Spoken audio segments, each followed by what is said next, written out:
Hello नमस्कार दोस्तों, Priyanka teach Hindi classes पर आपका स्वागत है। दोस्तों, हिंदी व्याकरण में हमारा संधि टॉपिक चल रहा है, जिसमें हम स्वर संधि को पूरा पढ़ चुके हैं। स्वर संधि में दीर्घ स्वर संधि, गुण स्वर संधि, वृद्धि, यड़ और अयाधि, इन पर हम पूरी तरह से चर्चा कर चुके हैं। अब हमारी व्यंजन संधि शुरू हुई है। कल हम व्यंजन संधि पर 4 नियम को पूरा अच्छे से पढ़े थे। आज हम उसके बाद वाले नियम को देखेंगे। दोस्तों, यह सभी परीक्षाओं के लिए उपयोगी है, चाहे वह टीजीटी हो, पीजीटी हो, यूजीसी नेट हो, एलटी, जीआईसी या फिर सीटेट, सुपर टेट। अगर आप किसी भी एग्जाम की तैयारी कर रहे हैं, उसमें हिंदी व्याकरण से संबंधित प्रश्न आ रहे, तो यह वीडियो आपके लिए बहुत उपयोगी होगी। दोस्तों, आप लोग साथ में नोट्स बनाते रहिए। हम लोग व्याकरण का एक एक टॉपिक कंप्लीट करते हुए चल रहे हैं। अब हम संधि पर पहुंच चुके हैं। संधि भी हमारी जल्दी ही समाप्त हो जाएगी। फिर इसके बाद हमारा जो टॉपिक बच रहा है उस पर हम बात करेंगे। तो दोस्तों, आप हमारे साथ अंत तक जरूर बनेंगे और नियमों को बहुत ही ध्यान पूर्वक पढ़ेंगे। फिर इस पर जब प्रैक्टिस सेट होगा तो आपको पूरा पता लग जाएगा कि आपको कितना समझ में आया है, कितना नहीं आया। आप साथ में प्रैक्टिस सेट करते रहिए। प्रैक्टिस सेट वही करिए दोस्तों जो विभिन्न परीक्षाओं में पूछा गया प्रश्न है, जिससे कि हमें लगता है कि हमें यह पता चल जाता है कि इसी तरह से प्रश्न परीक्षा में बनते हैं। तो आप लोग पहले थ्योरी को पढ़ेंगे, फिर उसके बाद उस पर प्रैक्टिस सेट या पीवाईक्यू करेंगे। तो आज हम नियम नंबर 5 से पढ़ेंगे। हमारा नियम नंबर 5 क्या कह रहा था, इसके पहले हम 4 नियम को पढ़ चुके थे। तो नियम नंबर हमारा 5 है कि यदि का, चा, टा, ता, पा, यानी कि का वर्ग, चा वर्ग, टा वर्ग, ता वर्ग, पा वर्ग। का वर्ग में पांचों वर्ण आएगा, का, खा, गा, घा, अंगा।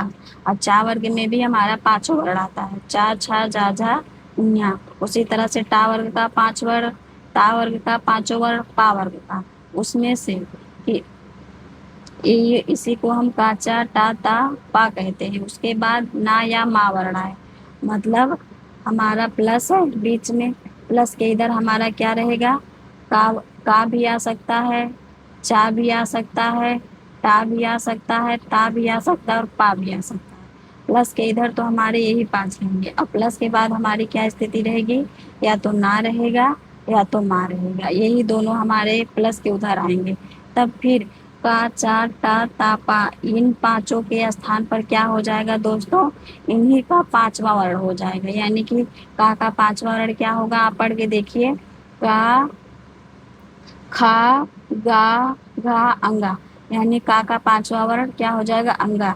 उसी तरह से चा का 5वां वर्ण क्या हो जाएगा, इया। टा का 5वां वर्ण क्या हो जाएगा, ड़ा। और ता का 5वां वर्ण क्या हो जाएगा, ना। ता, थ, दा, धा, ना। अब पा का 5वां वर्ण क्या हो जाएगा, मा। पा, फा, बा, भा, मा। तो नियम हमारा क्या कह रहा है कि प्लस के उधर यदि हमारा का आता है, चा आता है, टा आता है, या ता और पा, और प्लस के बाद हमारा क्या आएगा, ना आएगा, मा आएगा। तो हम क्या परिवर्तन करेंगे, जो अगर हमारा शब्द है, एक शब्द दिया गया उसमें का दिया गया, का 5वां वर्ण क्या लिख देंगे, हम अंगा लिख देंगे का के स्थान पर। अगर चा दिया रहेगा तो चा का 5वां वर्ण क्या होगा, इया लिख देंगे। टा का 5वां वर्ण रा। इसी तरह से हम परिवर्तन करेंगे। अभी आप उदाहरण देखेंगे, आपको और क्लियर हो जाएगा दोस्तों। जैसे कि यहाँ पर यही हमारा नियम कह रहा था कि का, चा, टा, ता, पा के बाद यदि ना या मा वर्ण आए तो का, चा, टा, ता, पा के स्थान पर उसी वर्ग का, यानी कि का 5वां वर्ग क्या होगा, उसी वर्ग का पंचम वर्ण क्रमशः यंगा, ड़ा, अंगा, इया। तो अंगा, इया, ड़ा, ना और मा हो जाता है। जैसे कि एक तरफ प्लस के इधर हमारा ये पांचों वर्ण रहेगा, प्लस के उधर हमारा ना आ सकता है और मा आ सकता है। तो ये पांचों वर्ण अपने ही वर्ग का, उसी वर्ग का हमारा 5वां वर्ण हो जाएगा। अब का वर्ग का 5वां वर्ण क्या हुआ, अंगा हुआ। चा वर्ग का 5वां वर्ण क्या हुआ, इया हुआ। टा वर्ग का 5वां वर्ण क्या हुआ, डा हुआ। ता वर्ग का 5वां ना, और पा वर्ग का 5वां ना। ऐसे में यही बदलेगा, उसी वर्ग का बदलेगा। अब हम इसके उदाहरण को देखते हैं दोस्तों।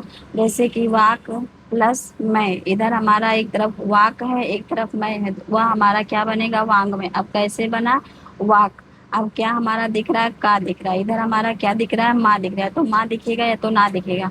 तो हम माँ और ना को देखते अब इधर हमारा का है, इधर माँ है। जैसे ही हम का के बाद माँ को देखेंगे तो का को किस में बदल देंगे, अंगा में। उसी का पांचवा वर्ण, तो का पांचवा वर्ण क्या हुआ, अंगा हुआ। तो यहाँ पर हम का की जगह पर वा का अंगा लिख दिए तो हमारा क्या हो गया, वांग में।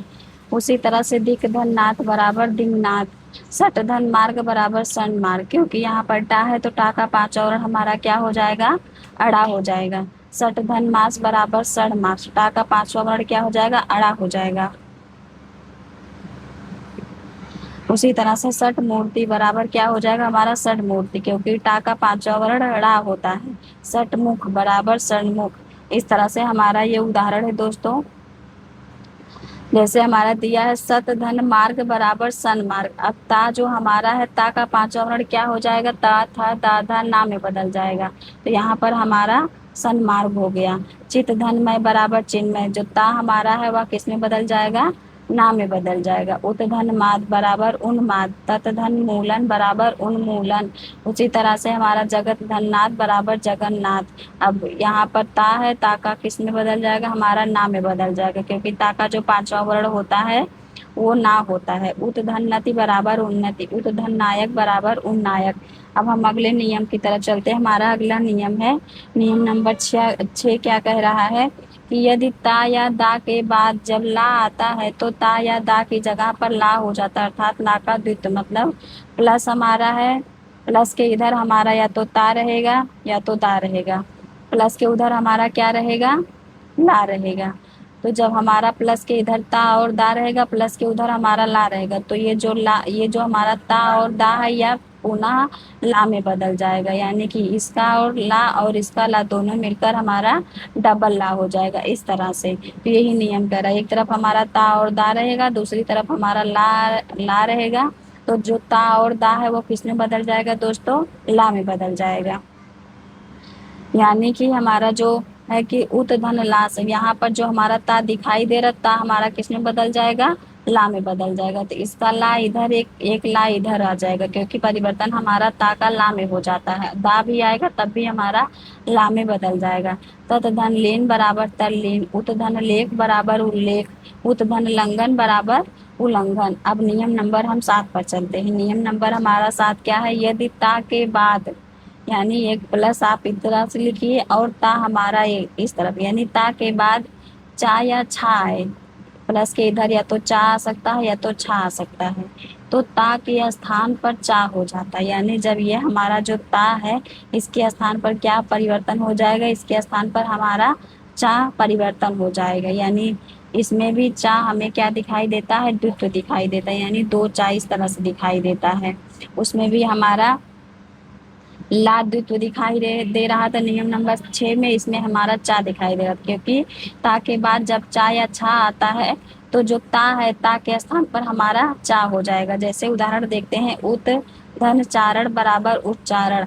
अब ता को हम किस में बदल देंगे, चा में बदल देंगे। सत धन चरित्र बराबर सच्चरित, जो ता है हमारा वह किस में बदल जाएगा, चा में बदल जाएगा। तो इधर भी चा इधर भी चा, तो दोनों मिलकर क्या हो जाएगा, हमारा डबल चा हो जाएगा।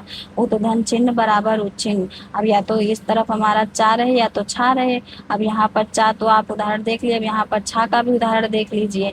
अब छा जो है, अब छा में जब ता को आप चा में बदलेंगे तो छा के पहले आप चा लगा देंगे तो यहाँ पर उच्छिन्न हो जाएगा। इस तरह से अब नियम नंबर हम 8 देखते हैं। नियम नंबर हमारा 8 क्या कह रहा है कि यदि ता के बाद जा या झा है तो ता के स्थान पर जा हो जाता है। अर्थात जा का द्वितीय, यानी कि एक तरफ हमारा क्या रहेगा, ता रहेगा और दूसरी तरफ हमारा जा रहेगा और झा रहेगा।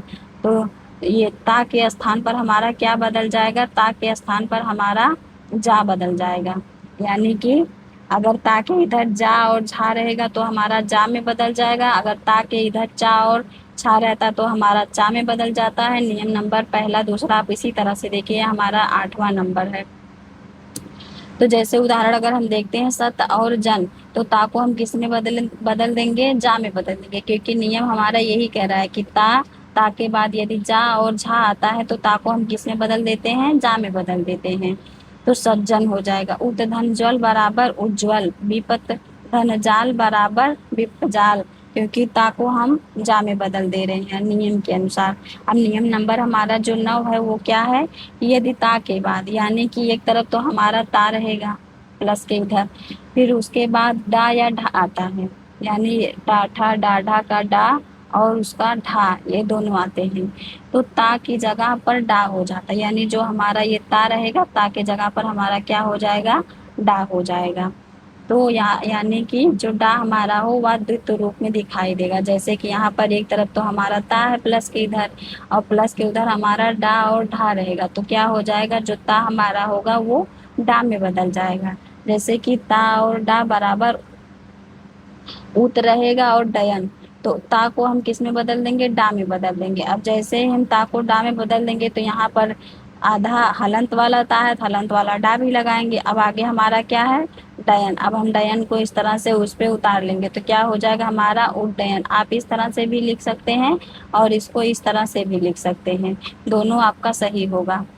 अब हम नियम नंबर 10 को देख लेते हैं। नियम नंबर हमारा जो 10 है वो क्या है, यदि ता के बाद टा आए तो ता के स्थान पर टा हो जाता है।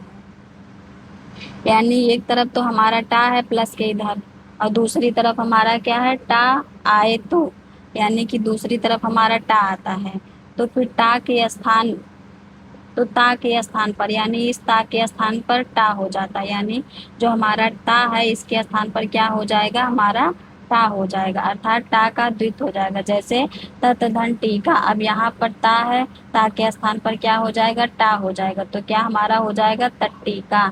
उसी तरह से बृहत टीका क्या हो जाएगा, बृहत टीका।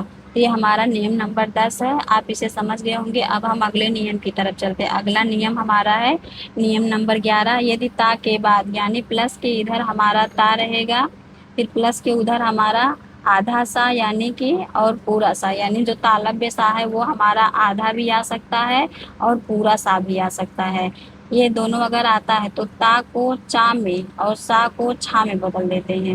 यानी कि जो हमारा ये ता रहेगा इसको हम किस में बदल देंगे, चा में बदल देंगे, और जो ये दोनों सा रहेगा इसको हम किस में बदल देंगे, छा में बदल देंगे। अभी तक आपने जितने नियम पढ़े हैं उसमें हम देख रहे थे कि परिवर्तन एक तरफ हो रहा था, केवल इधर हो रहा था, लेकिन अब परिवर्तन दोनों तरफ हो रहा है नियम नंबर 11 में, क्योंकि प्लस के इधर भी परिवर्तन हो रहा है और प्लस के उधर भी परिवर्तन हो रहा है। प्लस के इधर जो परिवर्तन हमारा है वो ता को हम चा में बदल रहे हैं, और जो तालव्य सा है, चाहे वह आधा सा रहे चाहे वह पूरा सा रहे, उसको हम छा में बदल रहे हैं। जैसे उदाहरण अगर हम देखते हैं, इधर हमारा उत है, इधर हमारा स्वास्थ्य है, तो जो हमारा नियम कह रहा है ता को हम किस में बदलेंगे, ता को हम चा में बदलेंगे और सा को हम किस में बदलेंगे, छा में बदलेंगे। तो ता को अगर हम चा में बदलते हैं तो यहाँ पर हलंत वाला ता है तो यहाँ पर भी आधा चा हम लिख देंगे इस तरह से। फिर उसके बाद यहाँ पर श्वास यानी हलंत वाला सा है तो यहाँ पर भी हम हलंत वाला छा लगा देंगे, क्योंकि हम तालव्य सा को किस में बदलेंगे, छा में बदलेंगे। तो हमारा उदाहरण क्या हो जाएगा, बराबर उच्छ्वास। उसी तरह से उत धन शिष्ट बराबर उच्छिष्ट।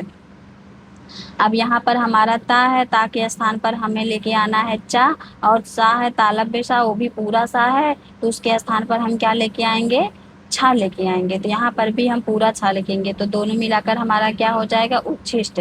उसी तरह से सत धन शास्त्र बराबर सच शास्त्र।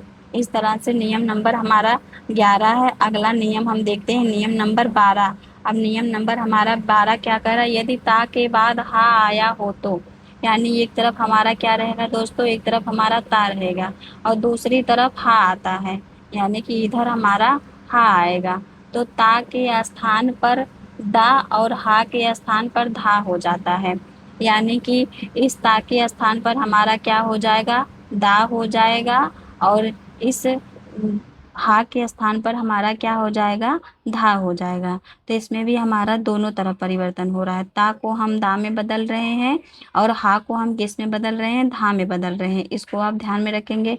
और उसमें हम क्या बदल रहे थे, ता को चा में बदल रहे थे, तालव्य सा को छा में बदल रहे थे नियम नंबर 11 में, परंतु नियम नंबर 12 में हम ता को किस में बदल रहे हैं, दा में बदल रहे हैं, और हा को किस में बदल रहे हैं, धा में बदल रहे हैं। अब इसके हम उदाहरण देखते हैं। हमारा उदाहरण इसमें है कि उत धन हार बराबर उद्धार। अब एक तरफ हमारा उत है और एक तरफ हमारा हार है, यही हमारा संधि विच्छेद करके दिया है। अब यहाँ पर तो हम उ लिखेंगे ही। अब ता को किस में बदल रहा है, वो नियम नंबर 12 में ता को हम दा में बदल रहे हैं। अब यहाँ हलंत वाला है, यहाँ पर भी हम हलंत लगा देंगे।